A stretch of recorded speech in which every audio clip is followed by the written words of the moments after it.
Bien, vamos a ver las descripciones gráficas utilizadas en estadística descriptiva.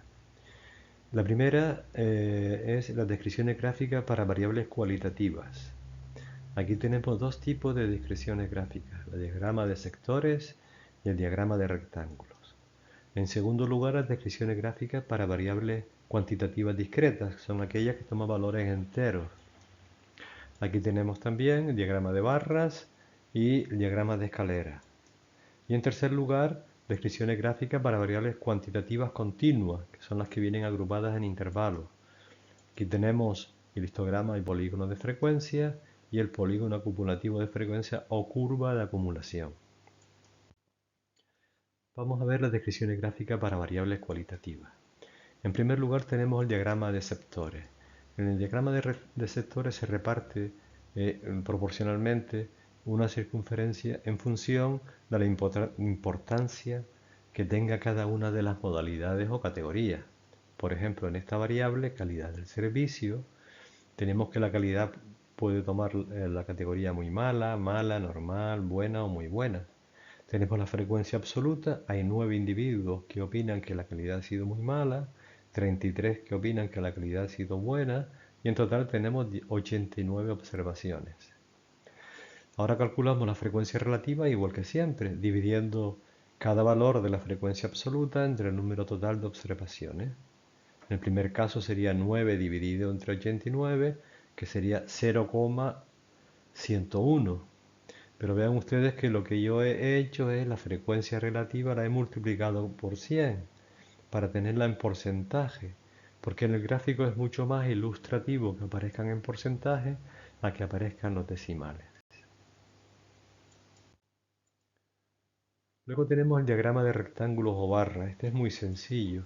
Se coloca en el eje vertical las categorías, muy malo, malo, normal y bueno, y las alturas. Se pintan unos rectángulos, todos de igual base, y la altura coincide con la frecuencia absoluta. Por ejemplo, hay 9 personas que opinan que ha sido muy malo, 33 que opinan que ha sido bueno. Bien, también pueden utilizar, si lo desean, en vez de para las alturas, en vez de la frecuencia absoluta, pueden utilizar también la frecuencia relativa.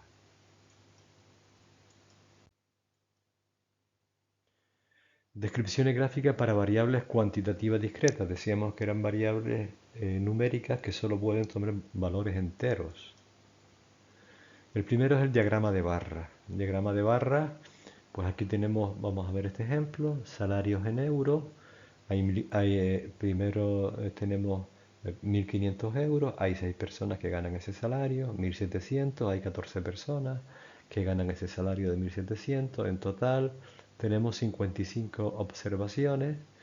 Frecuencia relativa, como siempre, cada valor de la absoluta dividido entre 55. Aquí lo tenemos. Por lo tanto, ahora simplemente hay que levantar una serie de columnas de la misma base y las alturas coincidirán con la frecuencia. También podemos utilizar, si lo deseamos, la frecuencia relativa. Yo he usado aquí la frecuencia absoluta, ¿verdad? 1500 llega a 6, 1700 llega a 14, pero podría haber utilizado la columna de la frecuencia relativa. Eso es opción de la persona que quiera hacer el gráfico. Luego tenemos el diagrama de escalera. El diagrama de escalera, siguiendo con el ejemplo de los salarios en euros, el diagrama de escalera utiliza las frecuencias absolutas acumuladas.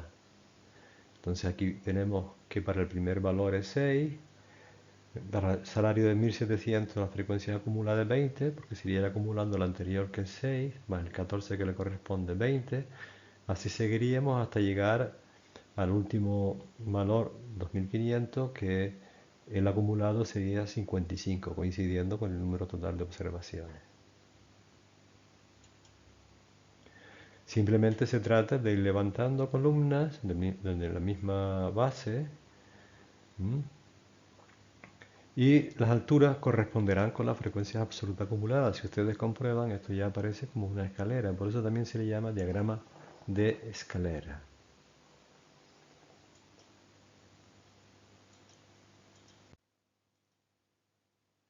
Para variables cuantitativas continuas, aquellas que vienen en intervalos, en primer lugar tenemos el histograma. El histograma se coloca en el eje horizontal los extremos de las clases y luego se levantan intervalos.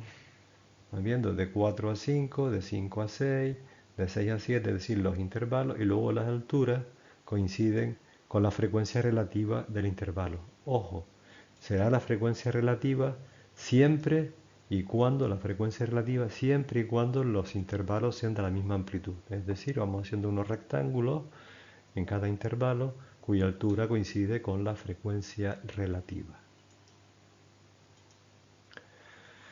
Luego tenemos el polígono de frecuencia.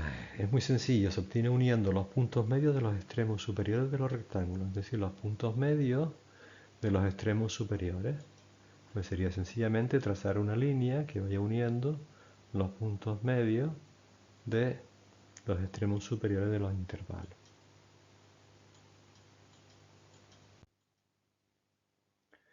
Ahora, si los intervalos no tienen igual amplitud, si no tienen igual amplitud, ya no podemos utilizar para altura la frecuencia relativa, tendríamos que utilizar la densidad del intervalo. Veamos un ejemplo. Aquí tenemos unos intervalos que tienen diferentes amplitudes. El primero tiene una amplitud 5, ¿verdad? Va del 5 al 10, pero el segundo tiene una amplitud 10, va de 10 al 20, y así los intervalos vamos viendo que tienen diferentes amplitudes. Tenemos la frecuencia absoluta, es decir, hay 42 observaciones repartidas de esta forma entre los diferentes intervalos. Para calcular la densidad del intervalo vamos a necesitar las amplitudes y la frecuencia relativa. Con lo cual primero calculamos la frecuencia relativa. La del primero sería 6 dividido entre 42, 0,14, 12 dividido entre 42, 0,26, perdón, 0,29, y así continuamos hasta el último intervalo. Luego las amplitudes, que son muy sencillas. La amplitud es 10 menos 5, que serían 5, 20 menos 10, que sería 10, etc. Y la densidad decíamos que era la frecuencia relativa dividido entre la amplitud. 0,14 entre 5 me da 0,029, 29 entre 10, 0,029, etc.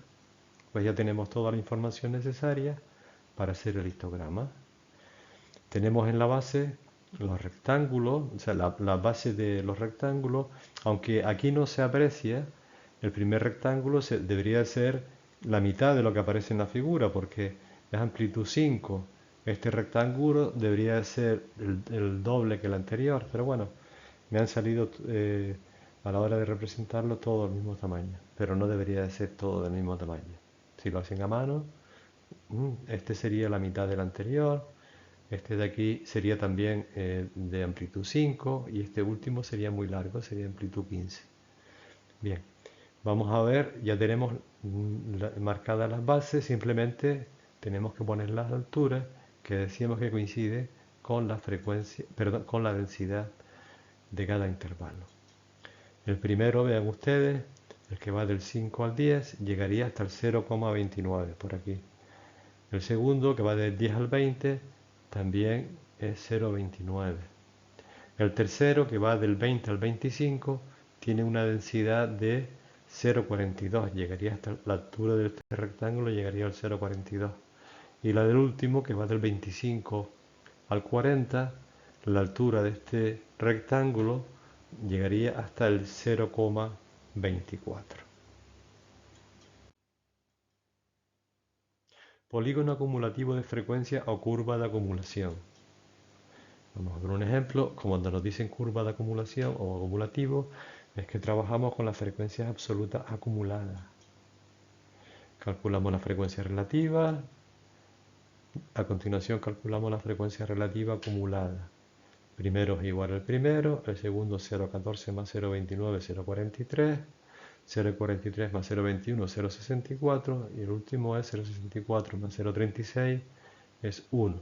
El último valor de la frecuencia relativa acumulada, saben ustedes que siempre da 1. Vamos a dibujar el gráfico. Aquí lo tenemos de 5 al 10, sería 0,14. Si quiere podemos dibujar también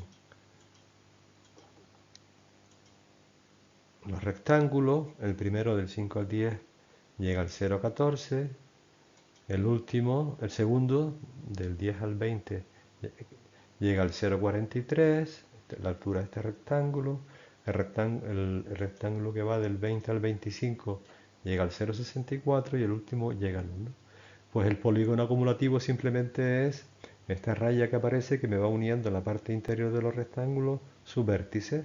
O sea, desde el 5, el 10 llegaría al 0,14, luego vamos uniendo el vértice del primer rectángulo con el del segundo, el tercero, y así. Y ya cuando llega a 1 es una línea recta. Y esto es lo que se llama polígono acumulativo o curva de acumulación.